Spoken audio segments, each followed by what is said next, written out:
Angga, Mas Arif, Mas Ogi, sama Mas Ulet.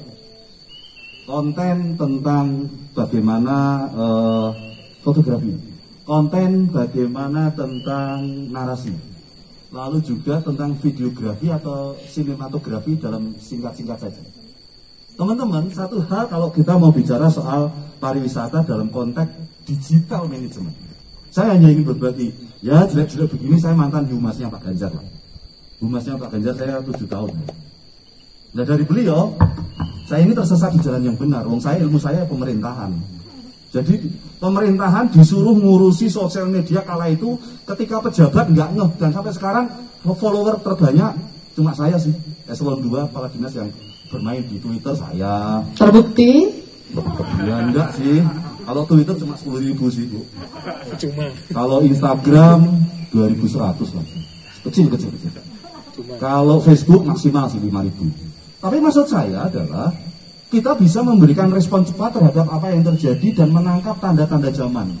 Tanda-tanda zaman itu apa? Hari ini segmennya lagi suka apa? Anda mau bicara apa? Saya mohon maaf ya, kalau bicara soal marketing saya banyak diajari orang. Kalau Anda mau dapat market, sekarang tentukan dulu prioritasnya. Hari ini mumpung ada pakar-pakar, para mentor yang luar biasa, ada fotografer, sebaik apapun Anda dimentori, kalau Anda nggak sadar market, sorry to say, sampai jambul wangen ya, katakanlah sampai nganti ledes lambungmu. Sekarang tentukan dulu segmennya apa. Kalau Anda mau tembak segmennya anak muda, ya sudah, maka semua narasi harus anak muda banget. Tapi kalau kamu mau segmennya udah general aja, ya udah enggak apa-apa. Berarti kalau gitu Anda harus menyiapkan tenaga ekstra, sumber daya ekstra yang lebih dibandingkan kompetitor yang lain. Ngerti enggak? Di beberapa akun sosial media, terutama Instagram, Mas, Mbak, itu semuanya gitu-gitu aja. Ngono, itu obrolan. Tahu nggak apa yang terjadi risikonya? Pasar bosan. Yalah sama aja. Dan Anda akan menjadi korban. Pada baik. Ini gara-gara sikap yang tidak memberikan something difference. Sorry to say, kalau misalnya di beberapa tempat ada gardu pandang, saya sudah 3 kali mencatat. Tadi perkenalan itu ada istilah sunrise sama sunset.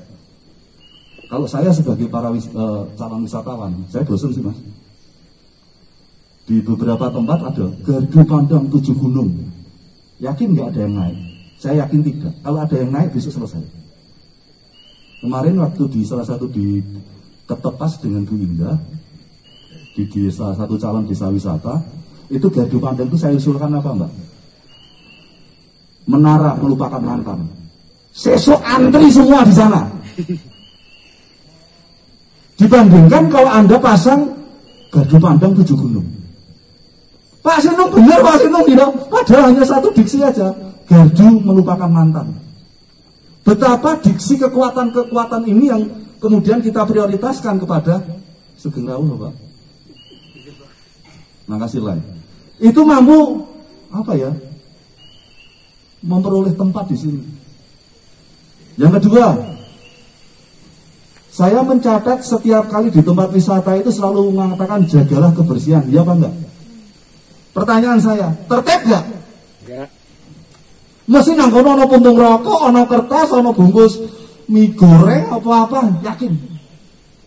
Kenapa teman-teman di sana tidak menuliskan tempat sampahnya tetap dibuat warna-warni boleh?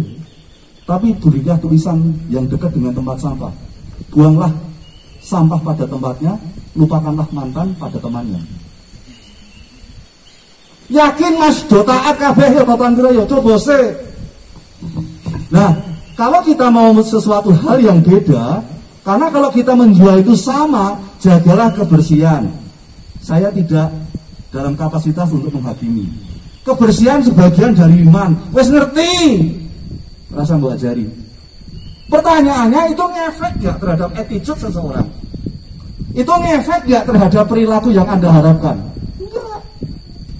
Nah kalau bisa seperti itu, nah maka kita harus memulai dari diri kita. Oke.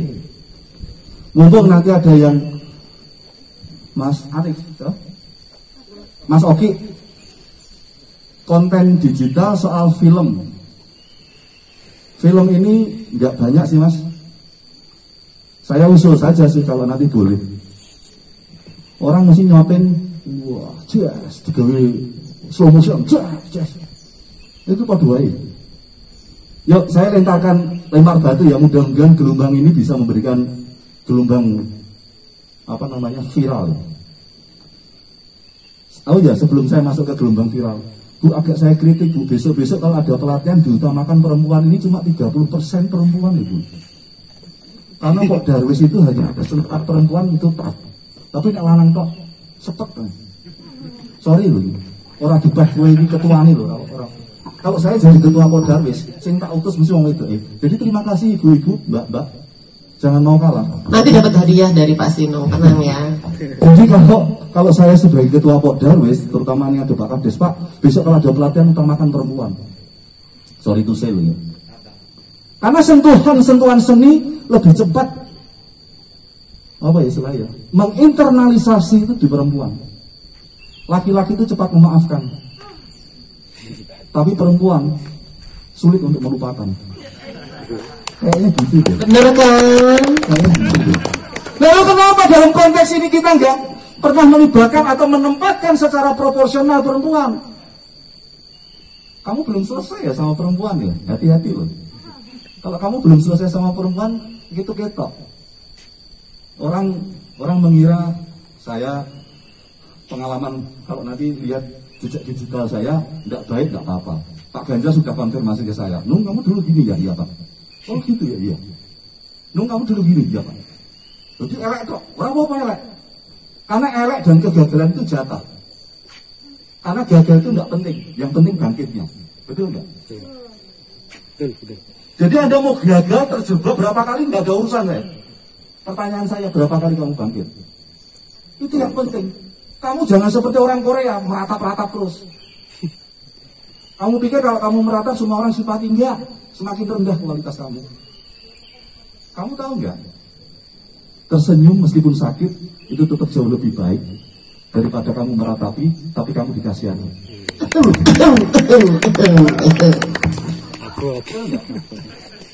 Pura-pura tersenyum meskipun kamu sakit itu jauh lebih baik daripada kamu meratap-ratap tapi kamu dikasihani. Nggak enak banget dikasihani. Kamu sabar ya. Kenapa saya bicara begitu, Mas? Saya belum menemukan antitesis. Tapi tesis ini masih saya yakini betul. 80% orang curhat nggak ngerti yang kamu curhatkan. 80% orang yang kamu curhati itu nggak ngerti apa yang terjadi pada dirimu. Jadi misalnya kamu cerita, bikin rawuh, saya itu lagi begini, oh ya. Itu orang itu nggak ngerti yang kamu curhati, nggak ngerti. 80%. Nah yang 20%, hati-hati nih Mas, ngukurin apa yang terjadi. Gimana ya, saya itu habis putus sama dia. Nah soalnya saya nggak tahu, nggak ada kepastian. Sing sabar ya sabar. Begitu balik, syukur. Kamu nggak tahu. Jadi kalau begitu, hati-hati kalau kamu curhat cerita tentang apa yang ada di sini. Pak kalau begitu ya udah kita simpan sendiri ya. Iya, baik kita simpan sendiri. Dan curhat yang paling enak itu apa? Sepertiga malam dan kamu letakkan kepala kamu dalam sujud kamu ke arah kiblat. Itu keren banget, keren banget. Nah itu yang nggak pernah dipakai. Nah sayangnya konten-konten digital itu sekarang dimanfaatkan untuk curhat-curhat sing ra cetha. Pak, ini bagaimana cara saya bisa move on? Tahu nggak sih Pak, pandemi ini menjauhkan jarak bagi saya dan tidak ada kepastian, akhirnya menghilang. Nggak apa-apa. Move on itu soal melupakan, tapi move on adalah soal perasaan. Tahu nggak? Tapi ingat anak muda, mantan bukan pahlawan, tak layak kau kenang. Nah, saya hanya ingin menangkap semangat spirit itu dalam konteks pariwisata. Mas, tolong nanti batu yang nanti saya lemparkan itu adalah, misalnya ini Deloano ya, atau Borobudur Highland. Ini jadi backgroundnya.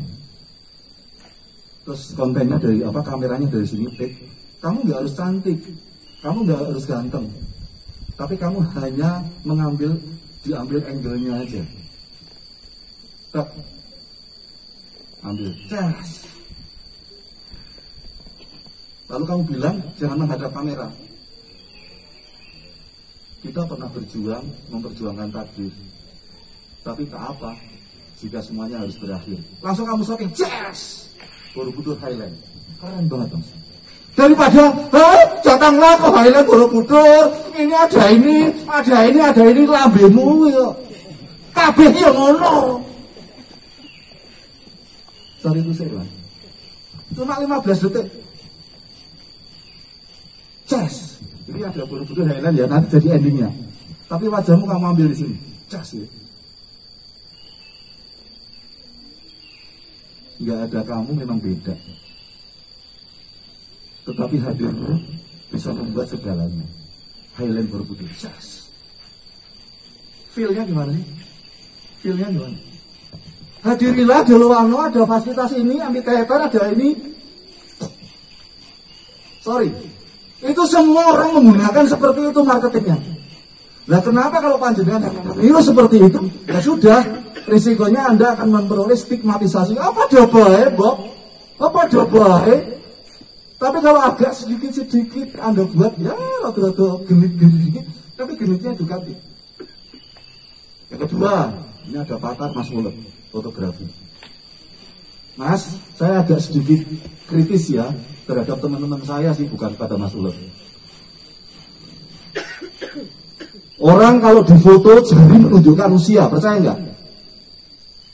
Orang difoto yang menunjukkan jari itu menunjukkan usia. Orang percaya nyeyelan ya. Ya siapa yang punya anak balita kalau difoto? Wah! Yang punya anak balita difoto, misalnya namanya siapa? Rani. Bahkan kakinya diangkat. Betul? Begitu misalnya Rani itu sudah SMP SMA. Rani cuma 3. Begitu Rani mahasiswa, Rani bisa. Yakin lah Pak Kades difoto karo si Sido. Pak Kades di foto si Sido. Semakin tua usia, semakin jarinya nggak ada. Pak Kades nggak tahu di foto ngene, nggak tahu. Ngene ini. Wis tua, maklum. Masih punya Mbah Buyut. Orang-orang lanjut usia 90 tahun, 80 tahun, itu kalau di foto semangat, excited, man. Tapi begitu foto yo Mbah yo, apa tuh foto yo Mbah yo, ciro. Yo, kalau kemudian kamu diambil fotonya, ekspresi itu kelihatan, tapi itu elementary. Nah, saya hanya ingin memberikan stimulasi. Kamu nggak perlu menjelaskan ini foto di mana, dalam rangka apa. Yang paling bagus adalah foto yang memiliki bobot human interest. Ngerti bahasa Inggris human interest orang? Muatan-muatan sisi kemanusiaan, yaitu foto yang sifatnya candid. Orang disengaja. Nggak perlu udah tempel. Nggak perlu lagi ngibak rambut. Nggak perlu lagi garuk-garuk. Ada foto yang anu bohong lebih garuk-garuk ini ya. Wes kira saya buat jelaskan. Tetapi foto-foto yang dengan candid itu yang kontekstual dan related dengan pariwisata apa? Jadi hati-hati. Nah, perilaku fotografer kampung, saya katakan kampung, hari ini sudah menggunakan media digital kamera, apakah itu Canon, apakah itu Sony, apakah itu macam-macam. Harganya 7 juta paling murah, 15 juta, bahkan 30 juta juga ada, 100 juta ada. Tahu nggak sih? Begitu difoto, cekrek. Sekali pencet tombol, ada yang 8, ada yang 10 gambar. Cekrek. Perilakunya masih kampungan. Cekrek. Delok. Jadi pakai sempat melihat hasil, Mas. Nah, kalau kamu melihat hasil terhadap sebuah objek, kamu kehilangan momentum. Makanya digitalisasi kamera itu apa? Supaya kamu nggak kehilangan momentum. Lihat fotografernya Pak SBY. Saya sahabat saya tuh. Dan sekarang fotografernya Pak Jokowi juga saya kenal. Itu kalau ngambil angle-nya Pak SBY dan angle-nya Pak Jokowi, itu dia itu nggak pernah berhenti. Cekrek. Pak Jokowi itu mana? Cekrek. Loh, kok nggak pernah dilihat gambar? Nanti diedit. Teknologi ini tidak memberikan kuota terhadap berapa gambar, tapi gambar-gambar ini nggak hilang. Coba perilaku itu kamu bandingkan. Cekrek. Obyeknya udah pergi. Cekrek. Udah pergi. Jadi nanti ada momentum untuk kamu melihat gambar. Jadi objek ini jangan biarkan momentumnya hilang. Cekrek. Nanti akan ada sisi ruang waktu untuk mengedit, untuk menggrouping, untuk mengapa. Nah, perilaku melihat gambar di lokasi tempat kita mengambil foto itu perilaku yang membuat kita kehilangan momentum. Nah, selain human interest, momentum menjadi penting. Jangan sampai orang tahu kalau difoto. Ya, berapa kali foto model orang-orang hebat, selebriti, justru kelihatan cantik ketika nggak ngerti kalau dia difoto. Asik ya? Saya sering kok, kalau di kampus-kampus itu wisudawan itu mas, wisudawati itu, saya kalau kemana-mana bawa kamera, tak foto gitu, hayu banget itu kan, tapi banget dia orang ngerti. Tapi ada juga yang ngerti kalau dia difoto, ras itu tak foto. Apa? Nggak play. Nggak play itu namanya Yesus, delay. Ngerti dia difoto langsung kena tuh, ya sidik ya loh. Saya kan punya perasaan ngerti dia difoto. Ras itu mah tak doi. Teman-teman, nah manfaatkan ini nanti dengan mentor untuk saling memberikan share experiences, untuk memberikan share ideas. Tapi saya hanya ingin pesan, jangan monoton. Karena justru keberbedaan itu memberikan nilai. Kalau kamu beda, kamu telah memancing orang lain kepo. Nah, kalau orang lain kepo dalam teori pemasaran, itu 100% sudah marketable. Tapi kalau pada Bray Karoliane, maka dari itu kalau misalnya membuat sunrise, sunset spot atau sunset point gitu, itu carilah yang kira-kira nangguni liya ora ono. Kalau podo karo istilah liya, ya saya mohon maaf, kayaknya kalau toh harus bangkit, Anda harus ngeden ekstra tenaga yang terlalu boros. Nah, lebih baik yang sisa itu, tenaga itu bisa dialihkan ke yang lain. Oleh karena itu saya menyambut baik dan saya sempatkan untuk datang ke sini, karena di saat yang bersamaan Bu, ada rapat dengan Pak Luhut Binsar Panjaitan di Jakarta. Dan saya sempatkan di sini. Maksudnya di sana ada undangan rapat, saya nggak diundang, saya di sana ada rapat gitu. Jadi saya hanya memberitahukan di sana ada rapat gitu aja. Oke teman-teman, selamat untuk berinteraksi, selamat untuk menggali inovasi, dan jangan pernah berhenti. Tidak ada kegagalan kecuali Anda memutuskan untuk berhenti. Sama seperti kamu melepaskan mantanmu, ini adalah kehidupanmu, keputusanmu. Mantanmu adalah keputusannya. Oke, karena itu nanti kita akan buka acara ini bareng-bareng dengan Bu Indah, dengan Mas Agung, dengan teman-teman ini, perangin angin. Tapi mengakhiri sumbangsih saya sekedar urun rembuk, karena memang gayanya Pak Sinung seperti ini. Saya sudah punya ajudan, ini bicara soal ajudan. Kepala dinas di provinsi ajudan itu ya mau ngaku tok. Kepala dinas lanang ajudan itu mau ngaku tok. Risikonya tinggi loh Mas. Kepala dinas liya nih lanang ya ajudannya lanang. Kepala dinas itu ajudannya itu. Lah saya kepala dinas lanang ajudannya itu. Ben, jadi potensi fitnah pasti. Sinung mesti ya dia nganggur ukuran bajunya dipasangkan ke saya. Fitnah seperti itu biasa saya terima. Tidak apa-apa. Wong dulu saya juga petarung. Dikebuki biasa. Hanya pohon yang berbuah yang dilempari batu. Jadi kalau kamu tanya, lupa Pak saya itu salah apa Pak, kok saya diserang terus. Lupa saya salah apa, saya nggak pernah nyali seperti itu. Hanya orang baik yang dipuji, orang yang tidak baik. Hanya orang kuat yang diberikan cobaan, orang lemah enggak. Karena sejatinya, kalau kamu diuji, kamu dinaikkan derajat kamu di hadapan Sang Pencipta. Bukankah Tuhan sudah berfirman, Jangan kau bilang kau beriman kalau tidak aku uji dengan rasa takut, lapar, dan kekurangan lain. Jadi kalau kamu diuji, alhamdulillah ada rahasia apa di balik kehidupan. Oleh karena itu teman-teman, sebagai penutup, jika awan hitam di atas kepala, jangan larang hujan turun ke bumi. Jika angin berhembus dengan kencangnya, jangan larang daun-daun kering berjatuhan. Jika senyummu patah dalam hatiku, jangan larang aku untuk selalu rindu padamu. Saya Sinung Nugroho, terima kasih.